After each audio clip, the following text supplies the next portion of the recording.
రాజ్యాంగంలో 15(4) ఆర్టికల్ కానీ, ఆర్టికల్ 15(5) కానీ, ఆర్టికల్ 16(4) కానీ ఏమి చెప్తున్నాయి అంటే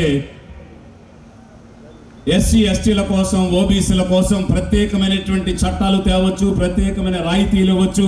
వారు వెనుకబడి ఉన్నారు కాబట్టి, వేల సంవత్సరాలుగా వెనుకబడి, నెట్టివేయబడి, వెలివేయబడి ఉన్నారు కాబట్టి వారి కోసం ప్రత్యేకమైన చట్టాలు తీసుకోండి, రాయితీలు తీసుకోండి, అందుకు ప్రభుత్వాలు పనిచేయండి అని రాజ్యాంగం స్పష్టంగా చెప్పినటువంటి సమయంలో ఈ ఎస్టీల కోసం, ఓబీసీల కోసం, మైనారిటీల కోసం ఏమి చేశారని నా ఎస్సీ, నా ఎస్టీ, నా బీసీ, నా మైనారిటీ అంటున్నారు.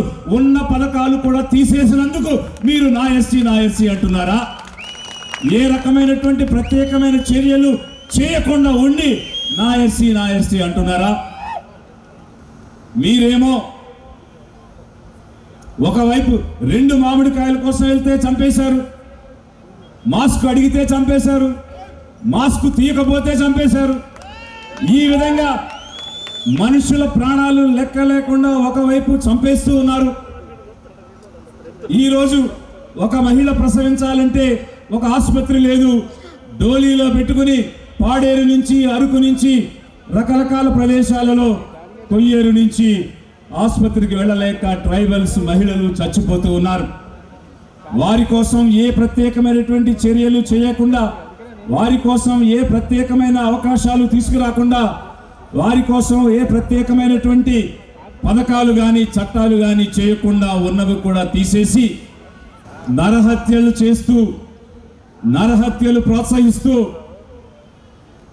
డెడ్ బాడీని డోర్ డెలివరీ చేసినటువంటి హంతకులను మీ పక్కన కూర్చోబెట్టుకుని నా ఎస్సీ అని మీరెలా అంటారు? ప్రాణాలు హరిస్తున్న వారిని నా అనడం ఏ సంస్కృతి? మీ ముందున్నటువంటి ప్రభుత్వంలో ముఖ్యమంత్రిగా ఉన్నటువంటి చంద్రబాబు నాయుడు గారేమో ఎవరు ఎస్సీగా పుట్టాలి, ఎవరు ఎస్టీగా పుట్టాలని కోరుకుంటారని అంటాడు. వారి మంత్రివర్గంలో ఉన్నటువంటి ఒక కడపరెడ్డి గారు ఈ ఎస్సీ ఎస్టీలు మురికి వాళ్ళు దుర్గంధంతో ఉంటారు, ఎప్పటికీ కూడా వీళ్ళు మురికిని వదలలేరు, పైకి రాలేరు అని అంటారు. వీరా ఈ ఎస్సీ ఎస్టీ ఓబీసీ మైనారిటీల యొక్క రక్షణ కల్పించి అభివృద్ధిని చేసి సంక్షేమం చూసేటువంటి పాలకులు, పార్టీలు. ఏ మార్టిన్ లూథర్ కింగ్ అయితే మీరు స్ఫూర్తిగా తీసుకున్నారో ఒక్కసారి ఆలోచించండి. ఈ రోజు ఉన్నటువంటి ముఖ్యమంత్రి గారైనా, ప్రతిపక్ష నాయకుడైనా, గరగపరు జరిగినప్పుడు, గొట్టిపాడు జరిగినప్పుడు, చీరాల జరిగినప్పుడు, కాకినాడ జరిగినప్పుడు మీరెప్పుడైనా గొంతు విప్పి నోరు తెరిచి ఇది అన్యాయం, ఇది తప్పు, సభ్య సమాజం హర్షించదు, ఒక మనిషి ఇంకొక మనిషిని చంపడం ఏంటి, ఒక జాతి ఇంకొక జాతిని దోచుకోవడం ఏంటి, ఒక జాతి ఇంకొక జాతిపై దోపిడీ ఏంటి, పెత్తనం ఏంటి అని మీరు ప్రశ్నించారా? మీరు మాట్లాడారా?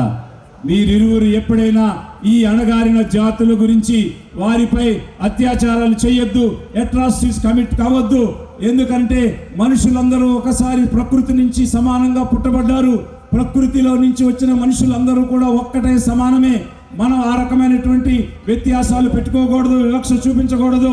ఎవరైతే అలాంటి ఆలోచనలో ఉన్నారో అది వదిలేయండి, మన చుట్టూ ఉన్న సమాజాన్ని సమానంగా చూడండి, అలా తప్పు చేసిన వాళ్ళని కఠినంగా శిక్షిస్తామని మీకు మీరుగా తప్పు చేసిన వారిని మీరు కానీ, ప్రతిపక్ష నాయకుడు కానీ ఏనాడైనా శిక్షించినటువంటి పరిస్థితి ఉన్నదా?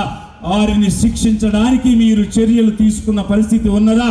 లేక మీ దగ్గర మంత్రులు కానీ, నాయకులుగా కానీ ఈ ఎస్సీ ఎస్టీ బీసీల నుంచి వచ్చినటువంటి వారిని పంపించి వారికి ఊరటనివ్వడం కానీ, వారిని పరామర్శించడం కానీ, వారి తరపున నిలబడండి, వారికి న్యాయం చేయండి అని చెప్పినటువంటి పరిస్థితి కానీ ఈ రాష్ట్ర చరిత్రలో ఉన్నదా?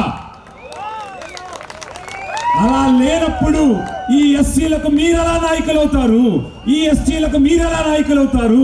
ఈ ఓబీసీలకు మీరెలా నాయకులు అవుతారు? ఈ మైనారిటీలకు మీరెలా నాయకులు అవుతారు? అవి మన పార్టీలు ఎలా అవుతాయి? అవి కాదు మన పార్టీలు.